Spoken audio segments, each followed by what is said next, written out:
Happy birthday, Dad. That day was my husband's birthday. We had a small celebration for him, who always supported our family. Right after that, we received the news that his company had gone bankrupt. It'll be okay. We'll figure it out, I earnestly reassured him, who was feeling down.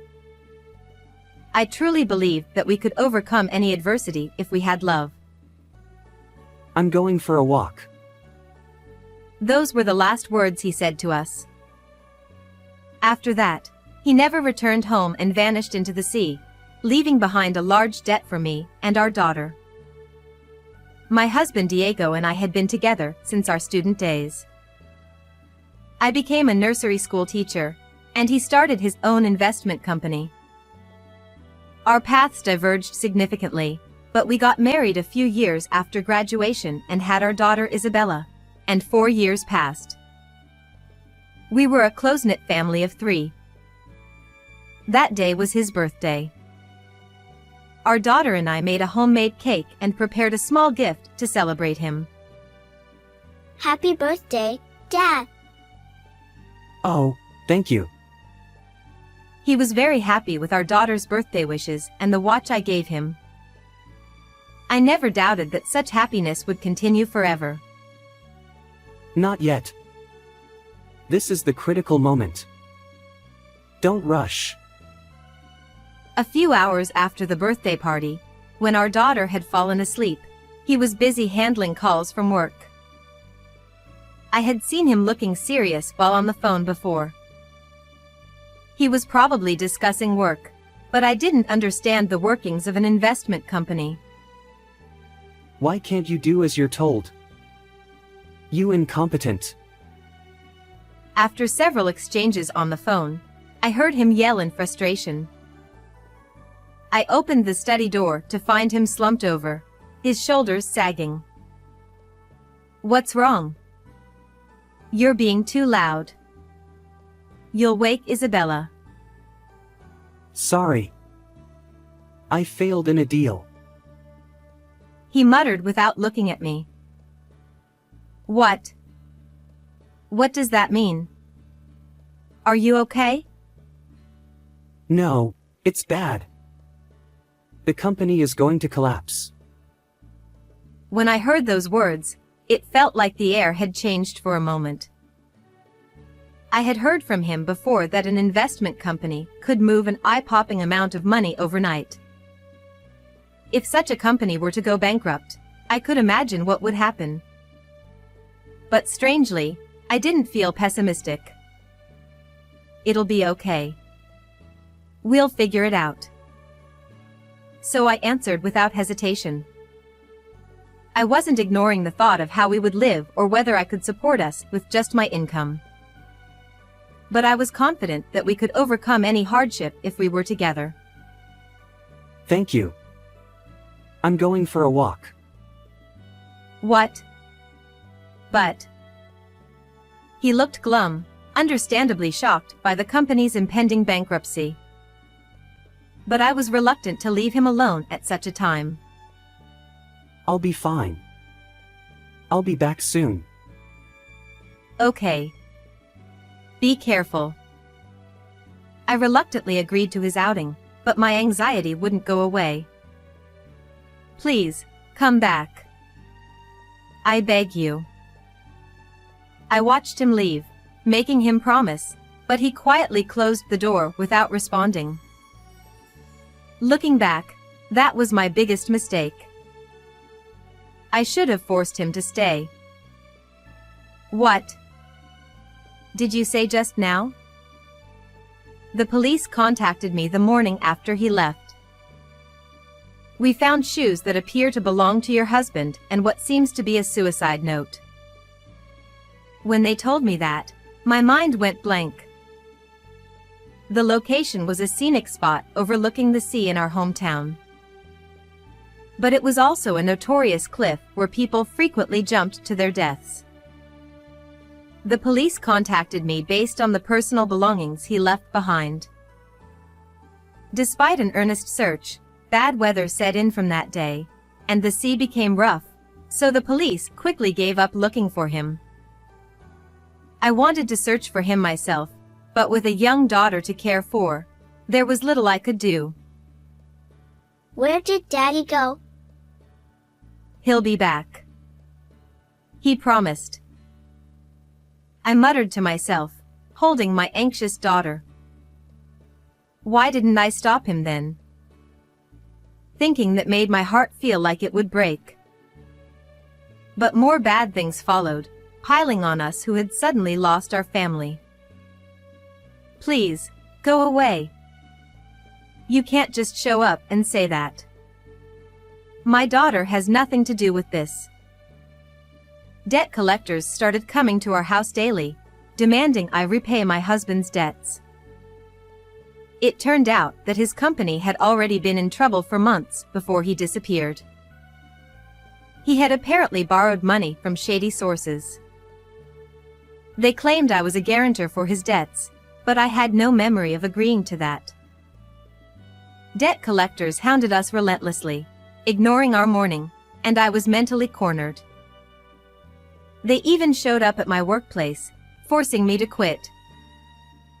I had to leave the nursery school where I had worked since I was a new graduate because I couldn't let the children and parents see me dealing with debt collectors. Without him, everything about our lives changed. If my parents hadn't taken us in, I might have ended up taking my own life and my daughter's. With help from a lawyer and a judicial scrivener, it took several months to settle the debt issue. But the series of events deeply scarred both me and my daughter, and healing those wounds wasn't easy. Still, I couldn't stay down forever, so I started moving forward for my daughter's sake. 3 years later, after finding a new job in my hometown, our lives finally stabilized. My daughter, now 7, grew up to be a sweet child, made lots of friends at school, and was happy. I was also fortunate to have good mom friends, and our lives gradually improved. A trial session at the new sports facility? One day, a mom friend invited me to such an event.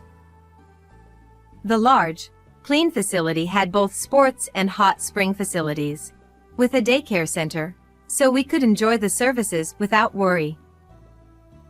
I didn't have any particular hobbies outside of work, but I thought it might be good to exercise deliberately for a change. That night, while preparing dinner, I glanced at the TV and saw a local program featuring the facility. I thought it was perfect timing and stopped what I was doing to watch. A man appeared on the show, being interviewed with his elegant wife and child, as a successful businessman who had established the sports facility with a daycare center. It was just an ordinary scene, but I couldn't take my eyes off the man I had never seen before. Why do I feel like I've met this person somewhere before? Like he's been close to me all along, like he's familiar. At first, it was just a slight unease. But when the man on TV started a certain gesture, I felt a chill run through my entire body. Diego. I involuntarily muttered. No matter how much our lives changed over the 3 years, I never forgot him. I saw a resemblance to my missing husband in the man on TV. Diego had a unique habit.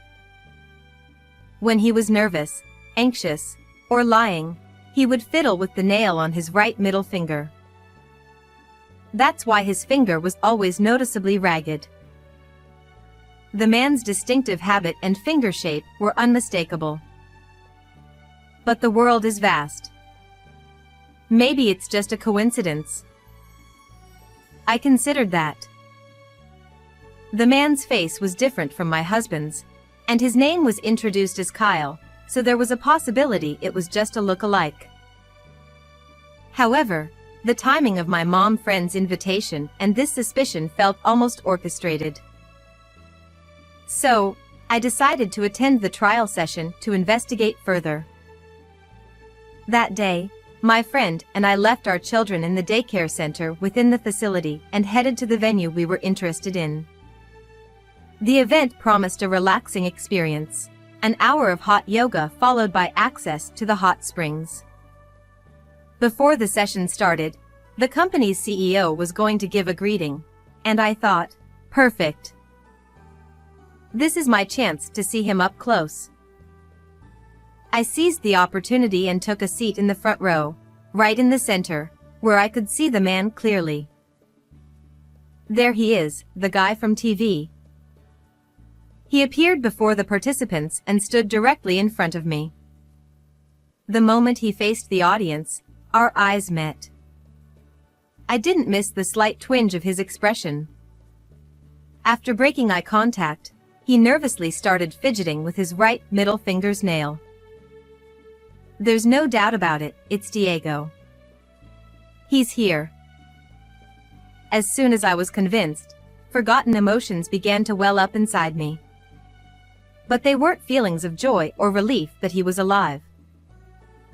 Isabella and I suffered for 3 years, and you've been blessed with a beautiful wife, adorable children, and success as a businessman? Give me a break. I was surprised at how I could feel this way about someone I once loved. Over the past 3 years, it seemed I had become a much colder person than I thought. You left me with debts and caused Isabella so much pain. You must have had a delightful 3 years. Enough is enough. From that point on, I had no hesitation. I contacted the administrative scrivener and lawyer who had previously helped me, and I bravely made a call to a certain agency. A few weeks later, a man showed up at my parents' house with a furious expression. As soon as he saw me, he yelled, "What the hell did you do?" It was Kyle, the CEO of that sports facility. "And you are?" I asked, deliberately acting unaware. Kyle's eyes narrowed in anger. "Don't play dumb." It's Diego. Your husband. You can't pretend to forget after everything. My husband disappeared 3 years ago, and you look completely different. Although I was just stating the facts, he glared at me with frustration. Since it was getting nowhere, I reluctantly decided to steer the conversation. "What do you want from me now?" With a sigh, I asked. Diego's face showed a mix of awkwardness and lingering anger. I was relieved that my parents and daughter were out at this time. If Isabella had been here, it would have been a disaster. It was you, wasn't it? You set them on me. Why else would they come after me now? You were supposed to be the guarantor. I thought, this is the very definition of shameless. So you admit you tried to saddle me with the debt. But too bad, it won't work that easily. 3 years ago, when I was being chased by creditors, I consulted a lawyer who legally proved that I, who had been made a guarantor without my consent, was not obligated to repay the debt. After that procedure, the creditors stopped pursuing my daughter and me. But did the creditors simply give up? Honestly, it was quite a risk. There was always the possibility you were someone else entirely. But contacting them was worth it. They thoroughly investigated. I had contacted the creditors who had once tormented me, betting that they were still looking for my husband. I informed them that he was now an entrepreneur, operating under a different name. Because of your meddling, they came to collect. They said I owe 3 years' worth of interest. $200,000 is absurd. They told my wife and child everything. And? What do you expect me to do now? We are strangers. By this time, my marriage to Diego had already been legally dissolved. The condition for dissolving a marriage due to a partner's disappearance is 3 years. So, in this third year of his disappearance, I filed for dissolution of marriage and waived all inheritance. Now you can officially marry your new wife. That was always your goal, right? Don't be ridiculous. I was kicked out of the house. It seemed his new family had had enough of him, but that was no concern of mine. I heard your wife was originally a yoga instructor. She inherited a substantial amount of money from her wealthy parents and decided to start a business. You met at a seminar, right? How do you know all that? Who knows? I had heard all of this from the creditors. Thanks to your information, we got him. We'll take every last bit of his assets. They were saying some dangerous things, but I didn't care. Are you going by Kyle with your new wife? Using a fake name is risky. I hope you won't get sued for fraud. I figured he was being pressured from all sides and was in quite a predicament. Despite his yelling and complaining, he never laid a hand on me, likely to avoid the police. Even in such a situation, he remained that cautious. Was the idea to create a complex with a daycare yours or your wife's? What? Caught off guard by my sudden question, he let out a strange noise. Strangely enough, I remembered a conversation we had in the past. At the time, many parents at the nursery where I worked were concerned about their children not getting enough exercise, and I mentioned this at home. If they could easily drop off their kids and exercise, it might help them refresh. The words I casually said back then had been directly reflected in the sports facility my husband had started. Even though he had disappeared after saddling me with debt, Diego's cunning still amazed and infuriated me. Anyway, there's nothing I can do for you. There's no way such a lie could last forever. Damn it. I was so close to having it all. You ruined everything. He muttered to himself for a while, but then began to laugh quietly, turning a creepy smile toward me. Well, if it's been exposed, there's no helping it. Fine. I'll just run away again using the same method. This time, I'll do it better. In the end, he said something like that, showing no sign of remorse. Instead of deceiving people and running away, why not work and live honestly? I felt pity for my husband who had lost his sense of decency and tried to advise him, but it seemed nothing I said would reach him anymore. Shut up. I've never worked under anyone. I'd rather die alone than be employed by someone now. You, an ordinary person, wouldn't understand. What did you even come here for? Just to complain? If you're done, you can leave, Kyle. Someone's here to pick you up. Huh? Who? At that moment, the front door burst open, and several men stormed in. They didn't look like ordinary people and quickly surrounded Kyle. When my husband came to my house, I had already called the creditors over. As soon as one of them grabbed his arm, Kyle's face turned pale, looking at me with a mix of pleading and anger. You bastard. You did it again. Ah, no, help me. I'm Kyle. I'm not Diego. It's pointless. They've been listening to our entire conversation from the doorway. You're already exposed. His words were incoherent, and he was in a complete panic. Please, I beg you. What's going to happen to me? I could be chopped up and sold overseas. Won't that make you feel guilty? I still have a young child. My brow furrowed when he mentioned child. A child? Whose?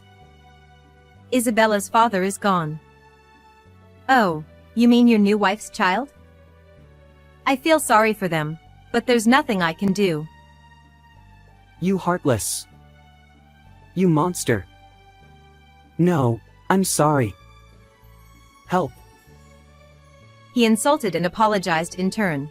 Truly a busy man. Heartless is fine by me. I gave him the coldest look I ever had in my life. Better to die than to be employed by someone, right? At that signal, the creditors dragged him away. 3 days later, one of the creditors kindly came to inform me of the resolution. My husband had been sent to do dangerous work on a fishing boat overseas, arranged through their connections. I wasn't told the details, but they said, There's no guarantee of his safety, but he'll earn high wages. He won't return to normal society again. the $30,000 for my emotional distress from Diego would be paid from those wages, so I could only hope he survived. After that, I steadily built trust and achievements in my new job, and I'm now serving as a head childcare worker from this fiscal year. My daughter, now in 3rd grade, has made even more friends and is brighter than ever. How did you find this story? Please remember to subscribe to our channel. See you in the next video.